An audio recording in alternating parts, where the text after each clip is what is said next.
Philippe Gabillet, bonsoir. Bonsoir. Vous êtes professeur à l'ESCP Europe et vous avez publié Éloge de l'optimisme aux éditions Saint-Simon. Vous êtes un professionnel de l'optimisme, si on peut dire. Ah oui. Alors, on a bien besoin de vous, surtout après avoir lu l'enquête qui vient d'être publiée, enquête Ipsos, qui a sondé les peuples en Europe pour savoir quel était leur état d'esprit.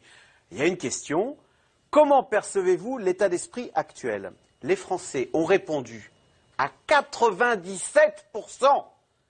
Eh bien, nous percevons l'état d'esprit actuel, il est négatif. Nous sommes les plus pessimistes d'Europe, alors que nous ne sommes pas les plus à plaindre. Alors comment vous l'expliquez, ça?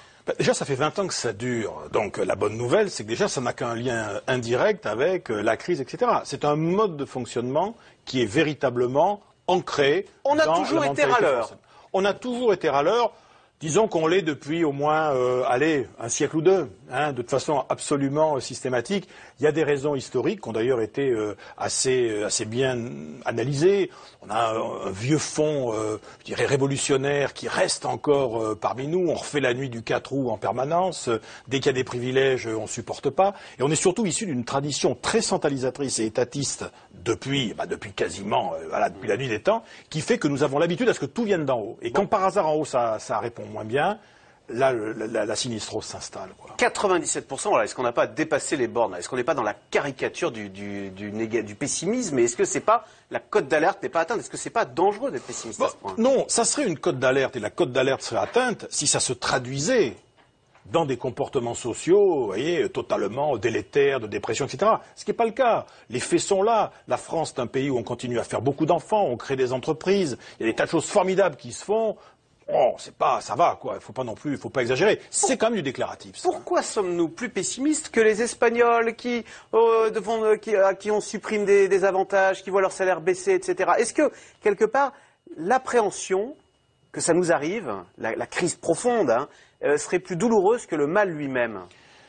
C'est pas impossible. C'est pas impossible parce que le pessimisme, c'est dans le fond une ressource formidable à partir du moment où c'est maîtrisé. Le pessimisme, c'est quelque chose qui nous permet d'être alertés, c'est ce qui nous permet de prendre des précautions. Moi, j'ai l'habitude de dire que le pessimisme est un excellent serviteur, mais c'est un très mauvais maître. Et le problème que nous avons en France, aussi pour des raisons culturelles, parce qu'on a été formés comme ça depuis l'école, c'est qu'on a un peu tendance à tomber amoureux de notre pessimisme. C'est-à-dire qu'on a été formés comme ça depuis l'école. Regardez plutôt ce qui ne va pas, ça s'appelle l'esprit critique. Anticiper le pire, ça s'appelle la précaution. Et puis surtout, douter toujours, encore et toujours, du pouvoir des puissants qui risquent de nous tromper dès demain matin, quoi. Ça, c'est très français. Crainte numéro 1, c'est pas le chômage. La crainte numéro 1 des Français, quand on leur dit c'est quoi qui va pas, ils répondent en 1. C'est de ne pas vieillir dans des conditions dignes. On a quand même l'impression que la solidarité, qui est un peu le socle d'être français, de la République, que ça va disparaître sous nos pieds. Par rapport à ce genre de crainte, c'est Beaumarchais dans Le Barbier de Séville qui fait dire à un de ses personnages « Je préfère craindre sans raison que m'exposer sans précaution ». Je pense que d'abord, en ce qui concerne cette crainte de mal vieillir, vous remarquerez dans l'étude que c'est une crainte qui arrive en premier, tout pays confondu d'ailleurs. C'est-à-dire que c'est au niveau européen, c'est une des grandes craintes. Je pense qu'il y a des pays aujourd'hui où la protection sociale est nettement moindre qu'en France, où cette crainte est beaucoup plus forte. Il y a aussi des pays européens qui ne sont pas dans cette étude pour l'instant, mais cette étude aurait été faite aujourd'hui dans des pays comme la Hongrie, comme la Pologne. Le niveau de pessimisme et de crainte par rapport à l'avenir est beaucoup plus important que chez nous.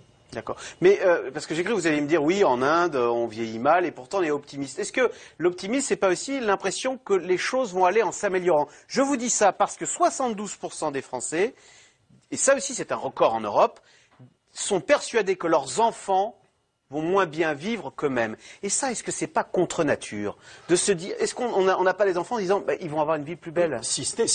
Nous vivons aujourd'hui, nous tous, nous vivons comme nos grands-parents rêvaient de vivre. On est en paix, on consomme, on a quand même une protection sociale qui fonctionne bien. Enfin, on a mangé effectivement le pain blanc et donc on peut continuer à avoir des progressions et on en aura. Mais les progressions dans un pays comme la France, d'un point de vue sanitaire, resteront des progressions à la marge. Aujourd'hui, les grandes progressions, c'est pas chez nous qu'elles vont se faire. Donc cette espèce de crainte que nos enfants, effectivement, vivent moins bien que nous, ça veut dire que ce qui nous a permis à nous de réussir, par exemple, ne marchera peut-être pas pour nos enfants. Il faut peut-être qu'eux, ils soient davantage mobiles, plus ouverts, plus curieux, moins anti-réforme que nous, parce que c'est vrai qu'on est un pays, je dirais, qui a un vrai problème par rapport à toute réforme. Alors vous disiez tout à l'heure, le pessimisme c'est bien quand ça permet de créer un sursaut. Et alors vous le percevez, ce sursaut? Je dis ça dans ce sondage. qu'est-ce que vous seriez prêt à faire pour que ça aille mieux? Il y a quand même 52% des Français qui disent bah, écoutez, moi je serais prêt à abandonner 2 ou 3 jours de vacances. Pourtant, c'est sacré les vacances en France. Est-ce que ça veut dire qu'il y a un petit sursaut? Ça veut dire que le citoyen, une majorité de citoyens, sont prêts aujourd'hui à faire des efforts à condition. Que ce soit le voisin. Enfin, je plaisante. Non, pas uniquement. À condition d'être sûr que ce qui va être dégagé comme valeur supplémentaire en termes de budget, par exemple, du fait de cet effort, sera bien utilisé. Et aujourd'hui, le problème, il est là. C'est un problème de confiance. Il y a plutôt de défiance. Il y a une défiance par rapport aux politiques, aux autorités. Dans certains univers, il y a aussi une défiance par rapport à l'autre. On a une société où on n'a pas confiance les uns en les autres, contrairement aux pays du Nord, par exemple. Et ça, c'est vrai que c'est une différence notable. 45% des Allemands ont confiance dans leur gouvernement, et en France, ça tombe à 25%.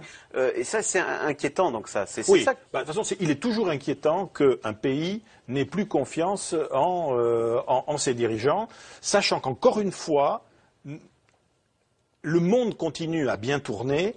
Et aujourd'hui, ce qui est très important dans un pays comme le nôtre, c'est de regarder ce qui se passe, non pas au sommet, mais ce qui se passe en bas. La France est un pays de territoire, de région, dans lesquels, en permanence, tous les jours, il y a des initiatives qui sont prises, on crée des entreprises, des associations, il y a des initiatives solidaires, il se passe des tas de choses, des tas de gens créent de la richesse, il y a des tas de jeunes aujourd'hui, sans qualification, qui pourtant, toutes les semaines, trouvent du boulot. Comment ils ont fait cela? Ça, c'est intéressant à essayer d'étudier aussi. Vous voyez, il y a un problème de regard, quand même, sur la société, qui nécessite d'être véritablement rééduqué. Les médias, d'ailleurs, au passage, on reproche souvent aux médias d'insister sur ce qui ne va pas. Les médias ont peut-être une responsabilité, mais c'est sûrement pas une faute. Les médias, je dirais, sont là pour donner de l'information. Dans un pays comme le nôtre, de l'information critique. La seule chose qu'on peut reprocher aux médias, c'est que c'est une machine. Il faut une vraie pédagogie de l'esprit critique. Les médias ne font peut-être pas la pédagogie de l'admiration qu'il devrait y avoir quand parfois des belles choses se passent. C'est la seule chose qu'on pourrait leur reprocher, mais c'est véniel comme péché. Alors vous disiez dans les territoires, il se passe des choses extraordinaires. Voilà, ce que j'allais dire. Est-ce que la dépression est collective? Mais finalement, à mon petit niveau, moi, je suis satisfait de ma vie personnelle. C'est ce qui ressort de toutes les études qu'on a. Alors, les Français vous disent, la France est fichue, mais moi, ça va plutôt très bien. Et dans l'ensemble des études que l'on a, on nous compare toujours avec l'Allemagne. C'est formidable. Ouais. C'est vrai que les Allemands ont une vision collective de demain nettement plus positive que la nôtre. Quand on demande aux Allemands, est-ce que vous vous sentez en tant que citoyen, vous vous sentez heureux, pas heureux, ils se sentent beaucoup moins heureux que nous. La France, c'est pas moi qui dis ça, c'est Jean Viard, grand sociologue contemporain, qui dit « Mais la France, c'est le pays du malheur public et du bonheur privé ». Alors, la bonne nouvelle, c'est que c'est le bonheur privé, quand même. Philippe Gabillet, vous avez été élu président d'Optimisme sans frontières. C'est une association européenne. Absolument, c'est un think tank. Qu'est-ce que vous faites? Vous retrouvez Non, on a vocation, en fait, à renouveler la pensée sur, justement, l'optimisme sociétal. L'idée, c'est que dans tous les pays d'Europe, et pas uniquement en Europe, puisqu'on a aussi Mauritanie, Bénin, dans d'autres types de pays émergents, monter une réflexion qui permette aux politiques, aux associations de disposer de nouvelles billes pour communiquer une image plus positive du monde et de la société et de l'économie. Et travaux pratiques, quand vous voyez quelqu'un qui n'a pas le moral, vous lui dites quoi? D'abord, je lui dis, et si tu t'arrêtais 2 secondes pour regarder ce que tu as? Regarde donc ce que tu as vraiment. C'est un élément, c'est Spinoza qui disait l'une des premières clés du bonheur, c'est d'apprendre aussi à aimer ce qu'on a. On a, nous, beaucoup de choses. C'est pas un hasard si on reste le 5e pays le plus riche du monde. Hein. Philippe Gabillet, juste après Yves Calvi, et je dois faire la transition, on va parler des inondations. Vous voyez, comment on fait alors pour être optimiste quand on va parler des inondations qui ne faiblissent pas? L'inondation, c'est un élément sur lequel on n'a pas de maîtrise. Donc c'est justement quand il y a des inondations que lorsqu'on est dans l'équipement, quand on est un élu local, on doit être optimiste pour justement faire en sorte que les gens qui ont été victimes de ça ne désespèrent pas. On va reconstruire, on va trouver des fonds. Bien sûr, le malheur est arrivé. Il est fondamental d'être optimiste quand la crise est là. C'est même la seule solution possible. Eh bien voilà, donc c'est à suivre. Yves Calvi qui va nous parler de ces inondations qui ne faiblissent pas. On pourrait ajouter aussi une question terre à terre. Hein. Que couvrent les indemnités? Et puis le climat est-il devenu plus extrême? C'est tout de suite, c'est dans l'air, qui est intitulé ce soir « La France inondable ».